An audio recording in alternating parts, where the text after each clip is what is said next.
Então, boa noite. Tudo bom, pessoal?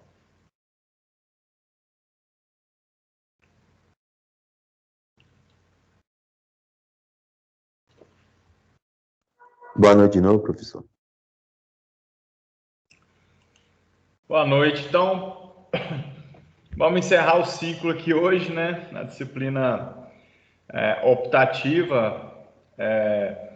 A vantagem é que vocês tiveram uma disciplina optativa, vamos dizer assim, de forma, mesmo que seja remota, de forma ao vivo, né? Então, foi uma opção, né? Porque algumas disciplinas optativas elas são gravadas, então isso a gente consegue, né, ter um contato melhor, tá? Infelizmente, né, a gente não pôde utilizar o laboratório, aí ter os softwares mais específicos, né, instalados e tudo mais, e tem limitação aí de máquina e tudo mais, mas assim, o ideal é que vocês realmente entendam a questão de conceito, tá? Durante o semestre, a gente falou muito com relação à questão de conceito de cartografia, de GPS, o que é um sistema de informação geográfica. Mostramos para vocês aí o Google Earth, né? O Google Earth Pro, mostramos o AutoCAD, mostramos o Spring, cheguei a fazer uma demonstração do ArcGIS. São alguns softwares, né? Que são utilizados aí com a parte de mapeamento. Então, é só para vocês, né, terem conhecimento da parte de cartografia, a importância dela para o planejamento urbano, para o planejamento ambiental, qualquer tipo de obra, né? A topografia, o conhecimento, né, do relevo da área, ele né, é a primeira caso, a primeira situação junto com a geologia, né? Então tem que estudar, tem que fazer algum projeto. A primeira coisa é conhecer a superfície, que seria a topografia, e conhecer a questão ali do relevo, da geologia, né? Qual que é o tipo né, de rocha, qual que é o tipo de material que tem naquele lugar, qual que é o nível de lençol freático, para poder estar executando o melhor projeto possível. Então, é fundamental aí, a topografia entra na parte de investigações preliminares, que seria esse levantamento, e acompanha, né, durante o processo como um todo, tá? Aí eu vou falar um pouquinho hoje de revisão geral e vou, né, direcionar a questão da avaliação de vocês, que vai ser, como eu falei para o pessoal antes, quem estiver fazendo a disciplina de patologias também, infelizmente a prova tem que ser no mesmo dia, mas eu tentei fazer uma prova bem tranquila, igual a anterior, tá? Onde vocês vão conseguir, eu tenho certeza, de desenvolver bem as duas avaliações no tempo hábil. Eu fiz prova aí que a pessoa que tiver com muita expertise, ela vai conseguir resolver a prova meia hora, uma hora no máximo, tá bom? Então, só relembrar um pouquinho dos conceitos que a gente viu durante o semestre, que é o que a gente vai estar cobrando de vocês lá.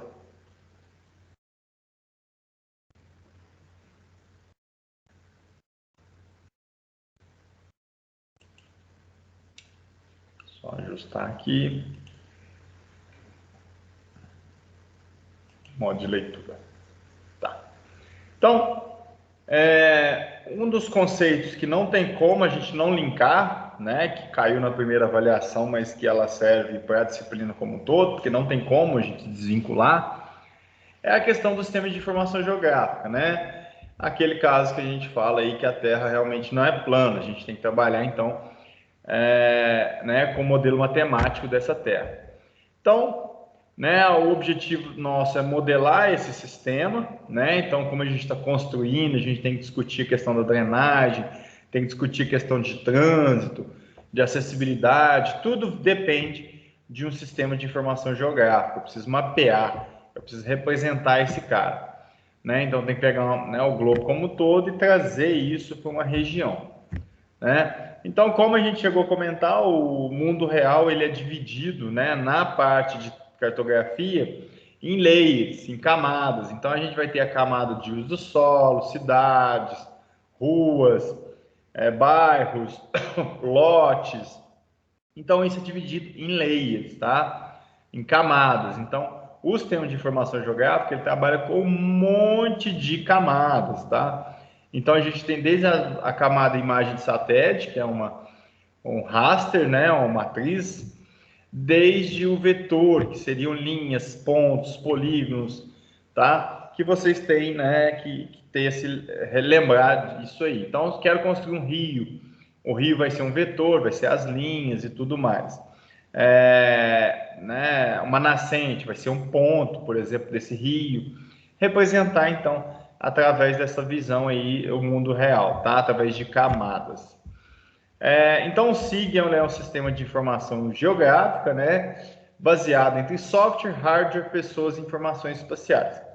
Vocês usam o SIG direto, né, que é o Waze, o próprio aplicativo de veículo, né, o Uber, por exemplo, ele utiliza a questão do mapeamento, né, o Google Maps também. Então, são sistema de informação geográfica, é aquilo que vai te dar uma interação. Para você sair de um endereço tal, chegar num outro endereço tal, ele vai traçar a melhor rota, a menor distância, a mais rápida, a mais distante. Então, tem as opções de modelagem dessa situação aí, tá?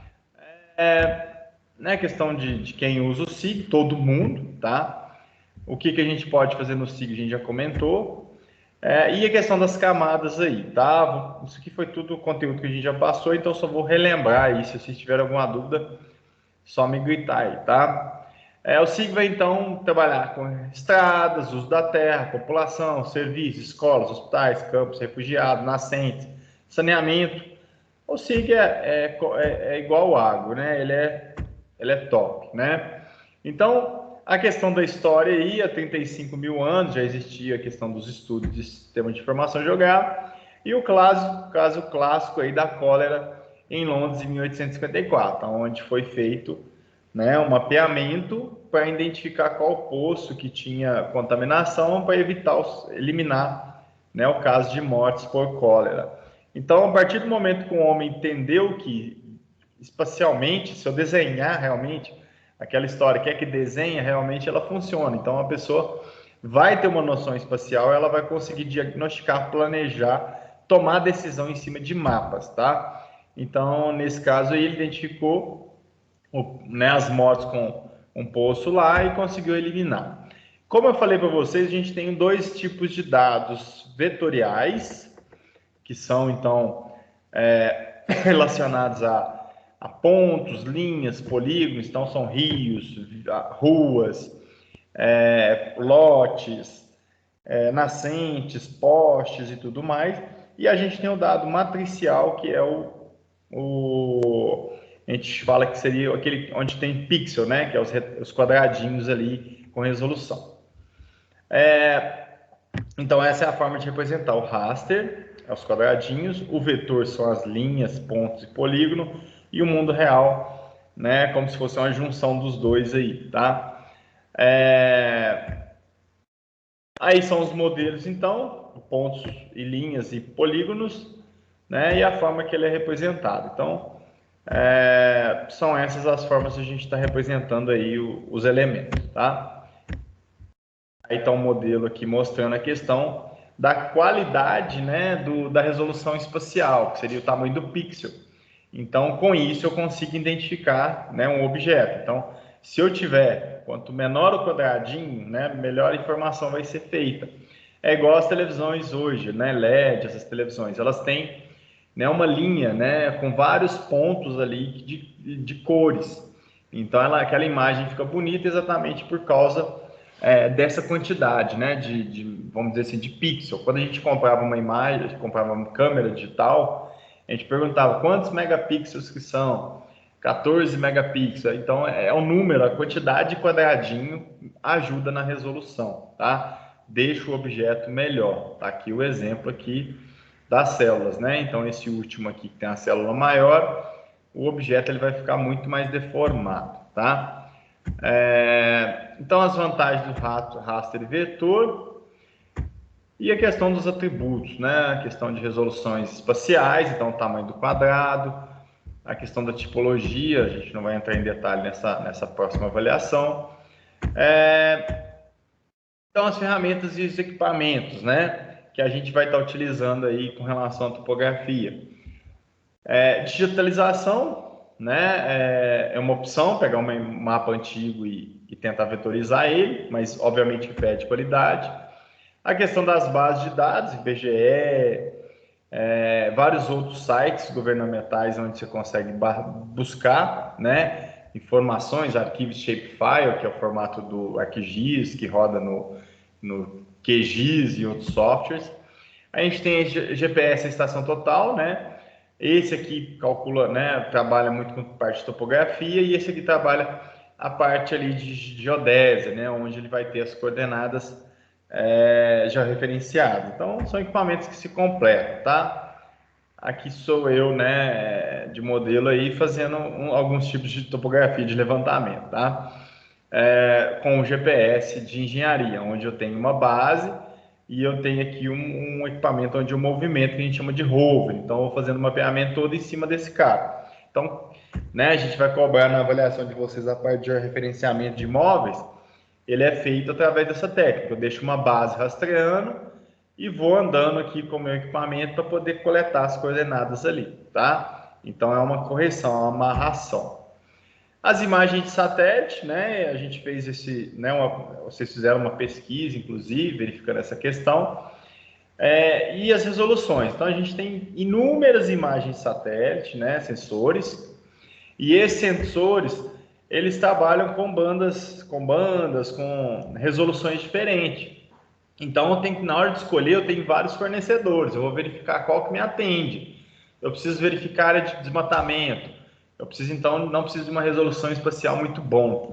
O quadrado meu pode ser maior. Então, eu vou verificar uma imagem, né, com esse tipo de qualidade. Então, a gente vai escolhendo, né, o equipamento, né, as ferramentas de acordo com a nossa necessidade. Vou trabalhar em área urbana. Hoje tem satélite com 30 centímetros de resolução. Então, o menor quadradinho dele ali é 30 centímetros. Então, vai me dar um detalhamento maior. O que é carro, o que é uma casa, o que é uma caixa d'água, o que é uma árvore. Então, eu consigo ter um detalhamento. Lembrando que eu preciso fazer um processamento digital desses caras. E aquela questão do drone também, que hoje em dia barateou muito o aerolevantamento. Antes era feita por avião, então você tinha que ter um aeroporto próximo, né? Você tinha todo um custo muito maior. Hoje em dia, com o drone bem, né, realizado de forma correta, você tem um mapeamento aí para ser executado, tá? E a questão dos armazenamentos, né, que é necessário para o sistema de informação. Tá. Aí a questão, né, de como está trabalhando. A gente trabalha desde a análise hidrológica, né? O SIG funciona a questão de densidade, questão de distância, igual eu cheguei a comentar com vocês, né? Pode verificar a questão de trânsito, questão de, né, melhor rota para ônibus escolares, por exemplo, né? Ele geral, quero passar em tantas cidades, tantos locais. Ele vai otimizar isso aí. Atendimento de emergência, qual que é o hospital mais próximo daquele determinado ponto, chamada emergencial, a polícia poder atender, algum tipo, entrega, né, muito utilizada a questão do SIG, né, o deslocamento, transporte público e por aí vai, tá? E hoje em dia já está chegando a parte de 3D aí, inclusive, do mapeamento. Então, essas são as aplicações do SIG, né, mostradas para vocês aí de forma mais rápida aí, a gente já ter aula sobre isso, né? E algumas finalidades dele, tá? O material tá todo disponível lá. E o ciclo, né? A ideia é que eu tenho mapeamento para poder tomar decisão, tá? Planejamento urbano, planejamento ambiental, aí é o ciclo do meu sistema de informação jogado. Aí depois eu tenho a parte de geodésia, de como, né? A gente estudou a parte de geodésia, como que eu represento a minha Terra. Então, a minha Terra, ela é um geóide, né? Ela é uma superfície irregular, mas eu tenho que passar isso para um modelo matemático. Então, aqui é o geóide, o modelo da Terra, a Terra é toda deformada, né? Um cara todo esquisito mesmo, é uma superfície física. E a gente tem a questão da superfície matemática, que são esses modelos de Terra.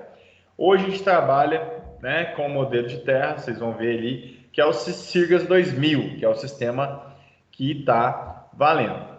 Então, se a gente for trabalhar com mapeamento, a gente chegou a ter uma aula do Google Earth lá, não sei se vocês estão lembrados, onde a gente escolhe, a gente define. Vou trabalhar com latitude e longitude. Então, latitude e longitude é grau, minuto, segundo. Grau, minuto, segundo, eu estou a norte ou a sul do Equador, eu estou a leste ou oeste de Greenwich. Então, tem que informar, inclusive, os sinais, né, dos sistemas aí. Então, latitude e longitude, eu tenho que informar os sinais. Se está a norte ou a sul do Equador, se está a leste ou oeste. Então, eu vou ter que colocar o sinal, ou W, ou S, ou N. Eu vou ter que colocar essas referências no levantamento. Então, se eu quiser trabalhar em latitude e longitude, a minha informação vai ser em graus. Se eu quiser trabalhar em coordenadas UTM, que é um outro sistema, né? Tá aí a questão da latitude e longitude, como que ela é feita, né? A longitude, ela tem referência no Equador, no Greenwich, e a latitude, ela tem referência no Equador. Então, com isso, eu vou calculando as coordenadas na superfície da Terra. E eu tenho uma projeção, né, que a gente utiliza bastante, além da latitude e longitude, é a UTM, né, onde eu pego essa Terra, divido em 60 pedaços, cada pedaço tem 6 graus, e eu tenho que sempre informar qual pedaço que eu estou, tá? As coordenadas são iguais, então são 60 possibilidades. Então, definir sistema geodésico, qual sistema que eu vou trabalhar? Latilong ou UTM? Se eu escolher Latilong, definir os sinais, se eu estou a norte, sul, leste ou oeste de Greenwich, ou norte ou sul do Equador. Tem que informar dar essas informações.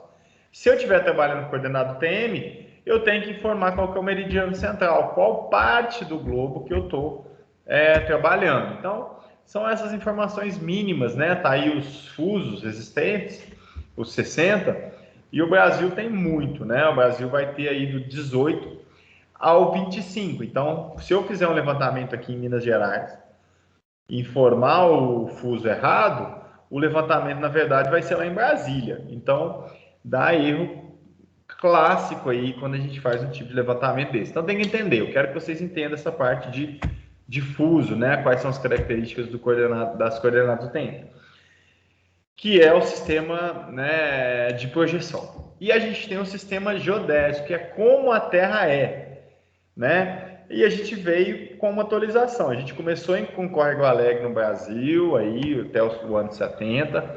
Depois a gente veio com o SAD menor, que é um sistema mais antigo também, feito por... O início dele foi feito através de topografia convencional. E depois disso, a partir de 2015, a gente ficou com o Sirius 2000, que é o modelo de terra aí mais ajustado para a realidade atual. Então, todo levantamento hoje ele tem que ser feito no sistema Sirius 2000, que é a nossa referência brasileira, tá?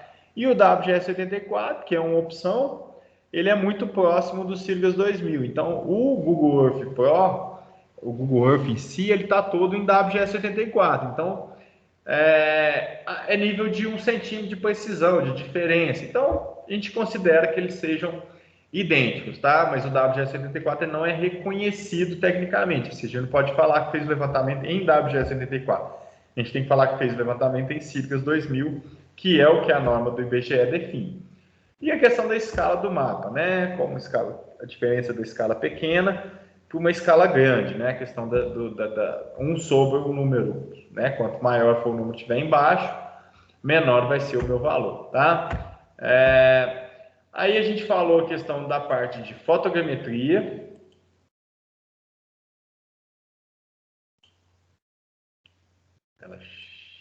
Não, modo de leitura, isso. Falamos um pouquinho de fotogrametria, né? Então, a técnica de poder gerar uma mapa, alguma coisa, né? Do sensoriamento remoto, onde eu não encosto no objeto e consigo fazer esse mapeamento. A evolução, né, desse sistema. Os satélites, por exemplo, né, os satélites é uma forma de fazer essa fotogrametria. A questão da escala de voo, os tipos de sensores, como que é feita a representação, igual eu mostrei para vocês. A questão das resoluções, deixa eu só girar esse cara aqui. Temos então a resolução espacial, que é o tamanho do pixel. Temos a resolução espectral, que é as bandas, né? Verde, a banda do azul, verde, vermelho, infravermelho termal e por aí vai. Então, são as bandas. A gente chegou a mostrar isso, inclusive, na aula passada. Né? Que a imagem é dividida em espectro. Então ali tem a banda do azul, a banda do verde, a banda do vermelho, a banda do infravermelho próximo e por aí vai. Então o satélite ali ele tira foto por filtro, então por cor. Então com isso depois eu junto e gero a imagem colorida, igual a gente mostrou na aula da semana passada. A gente tem a resolução temporal, que é a revisita, né? Passou tirando foto aqui, vai passar daqui um mês. Então é o tempo, né? O tempo que ele vai gastar para revisitar, para tirar uma nova imagem. E a resolução radiométrica, que seria um nível de cinza, né? O olho humano só enxerga 30 níveis de cinza, resolução radiométrica, aí a gente tem 256, 1024 e por aí vai, né? Resolução. O computador ele consegue então identificar, né, a diferença dos objetos de forma muito mais interessante do que a gente. A intensidade é o retorno do sinal, né? Uma superfície branca vai dar um número próximo aí, né, do zero, e uma superfície preta vai dar ali uma superfície próxima do número maior, tá? Deixa eu girar aqui.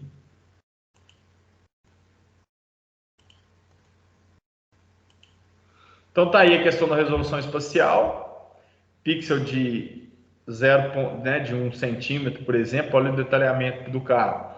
Pixel de 1.6 eu não vou saber que é um carro, tá? Aí os exemplos aí com relação a representação do nível né, da resolução. E a questão da cobertura, né, aquilo que a gente até cobrou na prova de vocês. Entender que há uma sobreposição para poder gerar o 3D. Eu preciso simular igual o olho humano, a superfície, para poder desenhar e entender qual que é o relevo daquele cara. Então há uma sobreposição para poder, de ângulos diferentes, gerar um modelo em 3D aí, tá? A questão da estereoscopia que eu falei para vocês.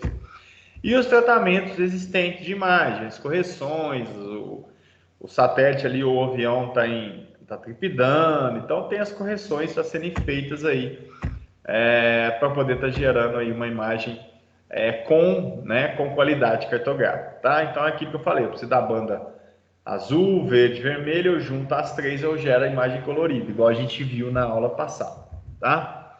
E a questão das respostas, né? Cada imagem com filtro, ela é diferente uma da outra exatamente por causa da situação. Dependendo no tipo de onda, um objeto destaca mais do que o outro, tá?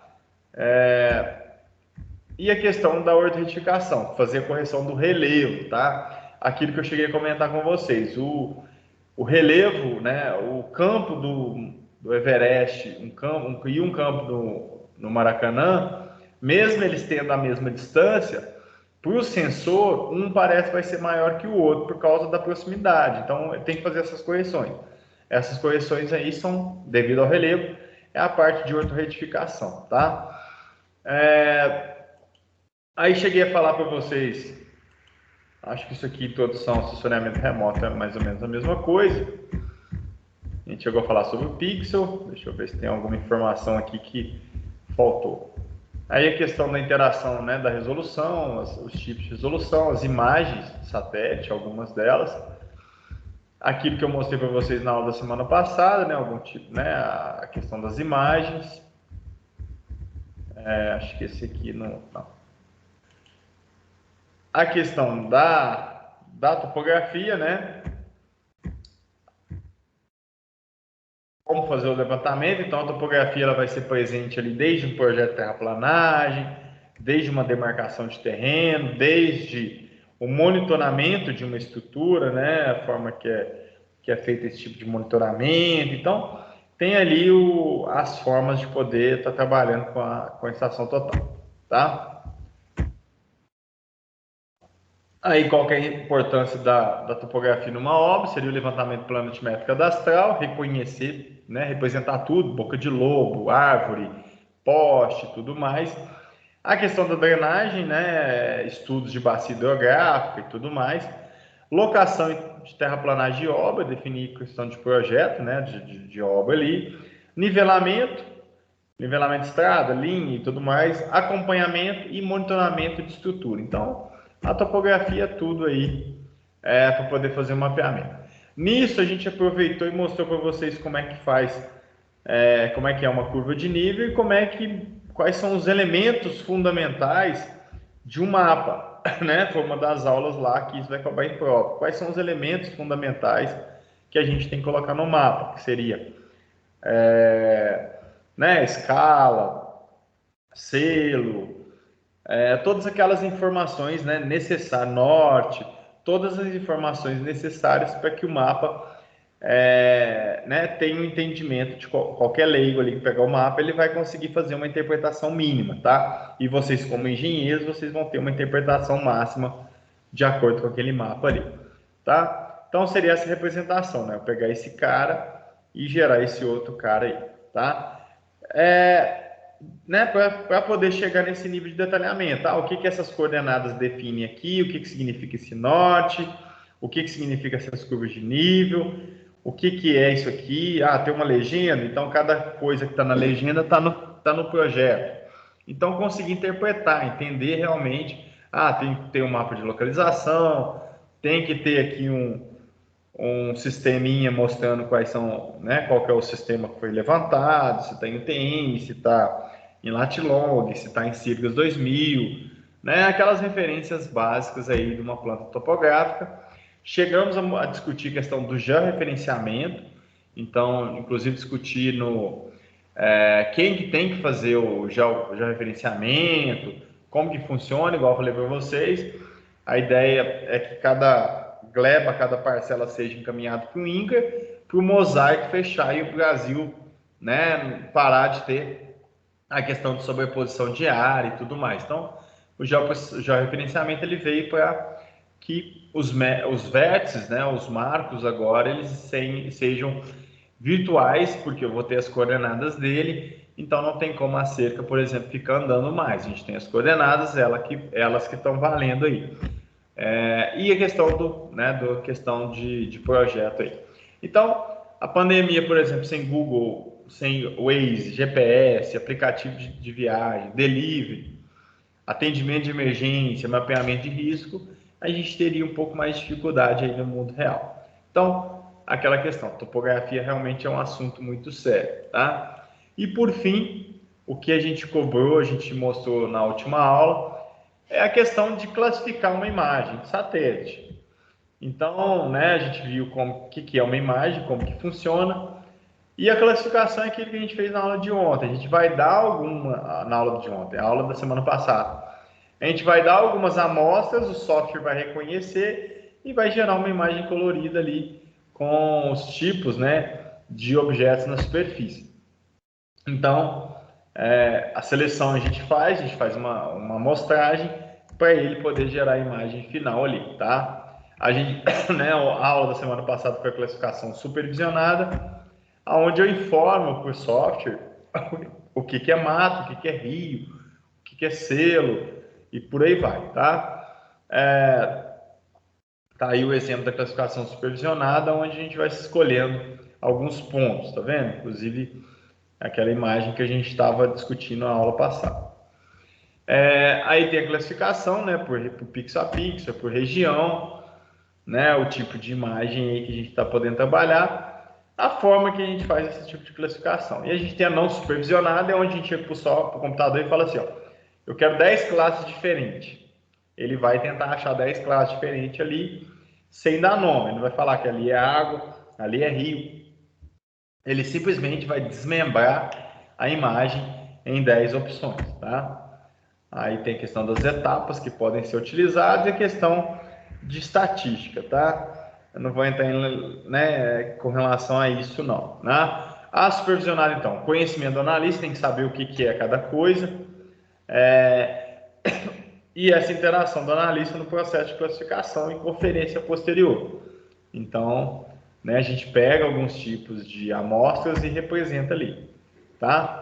Aí as etapas para a classificação, a definição das classes, exemplo, solo, água, mata e área urbana, selecionar um conjunto de bandas espectrais e escolher amostras, né, representativas. Então, tá aí o exemplo aí de igual a gente fez na aula passada, de como que eu faço essa classificação e depois gera a imagem colorida aí, tá vendo? Aí os princípios de classificação, Aí a questão dos algoritmos, não vou entrar em detalhe na parte estatística, que isso aqui é uma disciplina só relacionada à geoestatística, né? E uma classificação orientada a objetos, só para vocês, se alguém, né, tem, né, um avanço aí com relação à parte de classificação, tá? Aí tem alguns exemplos de classificação com dados estatísticos diferentes. Então dá uma diferencinha quando eu uso um ou uso o outro. Aí tem que ter um avanço, uma pesquisa maior para poder definir qual método que vai ser utilizado estatístico, tá? Aí uma classificação não supervisionada, anda fala para o software, ó, quer 10 diferente. Aí ele vai e gera 10 opções, tá? Então, assim, pessoal, com relação à parte de conteúdo, deixa eu ver se ficou alguma coisa aqui para trás. O que seria a prova de vocês, então?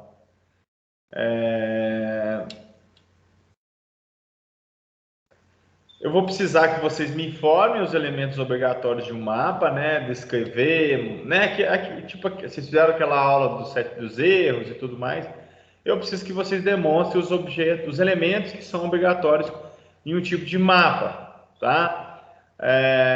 A questão dos pontos cardeais, né? Norte, sul, leste, oeste. Isso aí é uma solicitação, né? Uma ideia que vocês entendam já. Então, entender essa parte né, de orientação.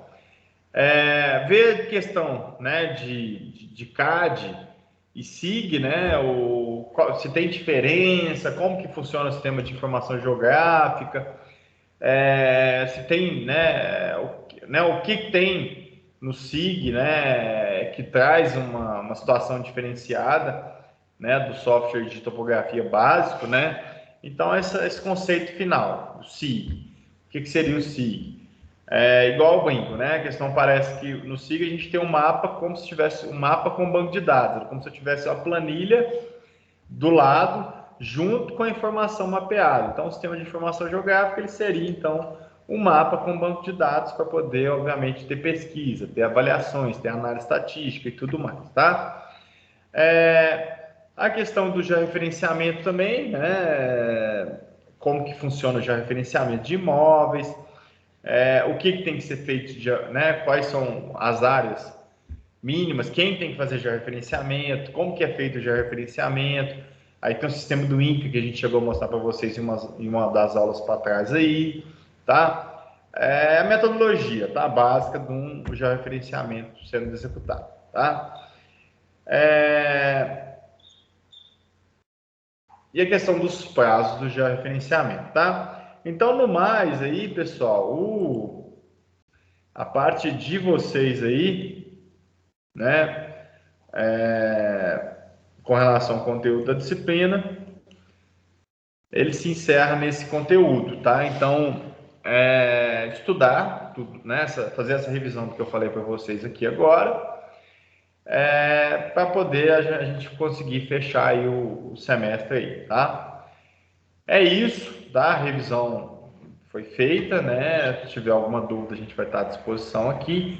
Deixa eu só fechar essa gravação para eu poder disponibilizar no Moodle agora. Só um minutinho.